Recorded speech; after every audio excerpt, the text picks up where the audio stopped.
Inter Part 1, Lesson number 1, Khatamun Nabiyyin, Hazrat Muhammad sallallahu alaihi wasallam. Students, you can see on the screen that is choose the correct prepositions from the options given. Now the question here is prepositions. First of all, I would like to move you from this question to a general lecture, because until and unless we do not understand the proper use of prepositions, we cannot solve the question. You can see what I write here is choose the correct prepositions. I think let me minimize the brightness. Is it visible now? Okay, fine. She was really pleased with her exams results. Now you can see that I have adjusted there pleased with. Pleased with. This is our preposition. This is our preposition pleased with. Now you were given two options, with and about. With mean for specific things or actions. With, pleased with हम तब लगाते हैं जब कोई महसूस काम हो रहा हो, जबकि pleased about for general events और ओकेजन्स. प्लीज्ड अबाउट कब लगेगा? जब कुछ आप जनरली कोई काम कर रहे हो. ठीक है, दोनों प्रपोजिशंस जो है वो ठीक हैं, but the most appropriate preposition over here is she was really pleased with her exams results. Now the next is the company's headquarter is located in. You can see located in preposition is right here, but you were given two options, in and on. In means showing space at place, sorry. And on mean touching the surface. On mean if there is something, suppose we can say that the cat is sitting on the table. If the cat is sitting on the table, then you can see that it is attached to the surface. That's why we are using on. लेकिन अगर आपने specially कोई location जो है, कोई particular place जो है वो करना है असाइन, तो वहाँ पे आप इन लगाएंगे. ठीक है. सॉरी. इसके साथ ही मैं आपको ये भी बताती चलूँ कि इन जो है कंपैरेटिवली जो बड़े शहर होते हैं वहाँ उसके साथ इन लगता है, और कंपैरेटिवली जो छोटे शहर हैं, स्मॉल सिटीज़ हैं, उनके साथ एट लगेगा.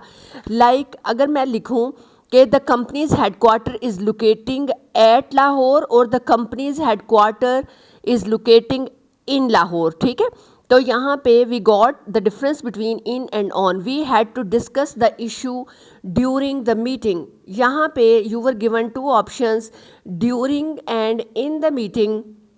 You can see here the right option was during, and the proper use is that the during कब लगता है? The point of time within a time period.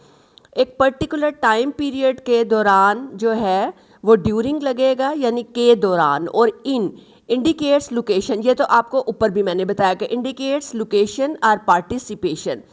Next, the teacher was very strict about. यहाँ पे right option आपको दो दिए गए थे, strict with and strict about. Let's see the difference के दोनों में डिफरेंस क्या है. स्ट्रिक विद समबॉडी, किसी के साथ स्ट्रिक होना, that's mean used when referring to a person और a group.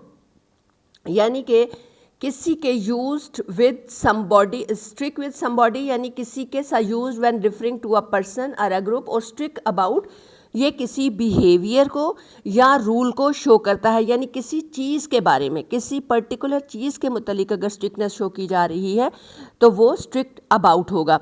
The book is due back to the library next week. Due आपको पता है जो पेंडिंग पे चल रहा हो. यहाँ पे ड्यू टू का मतलब होता है बिकॉज ऑफ, और ड्यू बैक का मतलब होता है refers to returning something to a place. यहाँ पे due back to the library. ठीक है, due back to the library next week.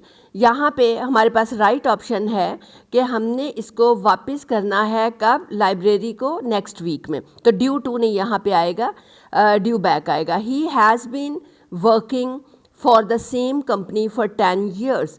He has been working for the same company for 10 years. ये जो है इसके लिए नीचे मैंने कोई एलैबोरेशन नोट डाउन नहीं की. फॉर 10 years, ये यहाँ पे बेसिकली दैट इज़ सिंस और फॉर. अगर कोई ड्यूरेशन हो 10 years, 5 years, 1 week, 2 week, तो आप फॉर लगाते हैं. लेकिन सपोज़ अगर यहाँ पे होता 1996, तो फिर आप क्या लगाते यहाँ पे मीन सिंस लगाते। जब कोई स्पेसिफिक पर्टिकुलर टाइम हो तो आप सिंस लगाते हैं, लेकिन ड्यूरेशन और नॉट स्पेसिफिक टाइम तो आप फॉर का इस्तेमाल करते हैं। The festival is celebrated at the first weekend of every month. अब यहाँ पे आपको दो ऑप्शंस दिए गए थे, एट द वीकेंड और ऑन द वीकेंड, दोनों ही ठीक हैं। एट सॉरी यहाँ पे मेरा ख्याल है I put that wrong, let me do that. At the weekend और on the weekend. At the weekend जो है वो ब्रिटिश इंग्लिश है, on the weekend American English है। हम लोग चूँकि स्पेसिफिकली यूज़ करते हैं ब्रिटिश इंग्लिश को, तो the options right over here is at the first weekend of every month. Then she has been traveling around Europe for the past 2 months. Around Europe and across Europe. Here is the right option is around Europe. Around Europe means visiting many places in different directions. बहुत सी places को different directions में visit करना। और across Europe का क्या meaning होगा? Suggest traveling on a street continuous path, यानी sorry street नहीं होगा यहाँ पे, स्ट्रेट होगा। लेट मी डू दैट, मेरा ख्याल है ये टाइपिंग की मिस्टेक है। Let me make that correct.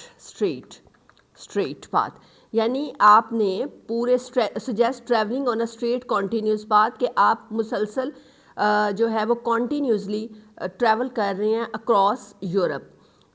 Next is they arrived at the airport just in time for the flight. They arrived at the airport just in time. अब मुझे नहीं पता यहाँ पे कि वहाँ पे देख लेते हैं जाके कि यहाँ पे राइट ऑप्शन क्या था। इमेज देख लेते हैं कि पूछा क्या जा रहा है। They arrived, हाँ जी, at the airport just in time for the flight to. ये आप यहाँ पे अब अपना क्वेश्चन जो है वो साइड लर्निंग कर सकते हैं। She was really pleased with her exams results. The company's headquarter is located in Lahore. We had to discuss the issue during the meeting. The teacher was very strict about the students' attendance. The book is due back to the library next week. He has been working for the same company for 10 years. The festival is celebrated at the first weekend. The argument is primarily personal beliefs about. She has been traveling around Europe for the past 2 months. They arrived at the airport just in time for the flight. That's over here.